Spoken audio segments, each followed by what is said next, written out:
తిరుమల తిరుపతి దేవస్థానం మాజీ ఈవో ఏవి ధర్మారెడ్డి విషయంలో కొన్ని మీడియా సంస్థలు, ముఖ్యంగా ఏబిఎన్, టీవీ5 లాంటి మీడియా టీడీపీ అనుకూల ఎల్లో మీడియా ఛానళ్లు సిట్ దర్యాప్తును మించిపోయి సొంతంగానే విచారణ జరుపుతున్నాయా అనే సందేహాలు వ్యక్తమవుతున్నాయి.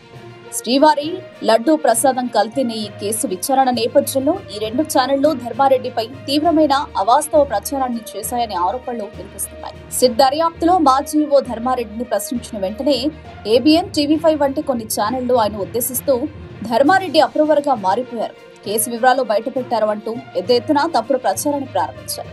దర్యాప్తు సంస్థ అధికారికంగా ఎలాంటి ప్రకటన చేయకముందే కేవలం ఊహాగానాల ఆధారంగా ఇలాంటి సున్నితమైన అంశంపై కథనాలలో ప్రసారం చేయడంపై విమర్శలు వెల్లువెత్తుతున్నాయి.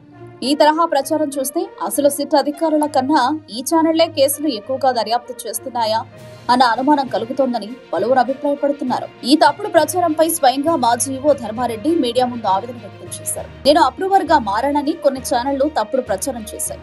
దైవాన్ని అడ్డం పెట్టుకుని ప్రజల మనోభావాలతో ఆడుకుంటూ ఇలా దుష్ప్రచారం చేయడం ధర్మం కాదు అని ఆయన స్పష్టం చేశారు. ఏబిఎన్, టీవీ5 వంటి సంస్థలు కేవలం రాజకీయ లబ్ధి కోసం లేదా ఇతర పక్షాల ప్రయోజనాల కోసం దేవుడితో ముడిపడిన అత్యంత పవిత్రమైన అంశాన్ని కూడా వివాదాస్పదం చేస్తూ నిరాధారమైన వార్తలను ప్రసారం చేస్తున్నాయనే విమర్శలు బలంగా వినిపిస్తున్నాయి.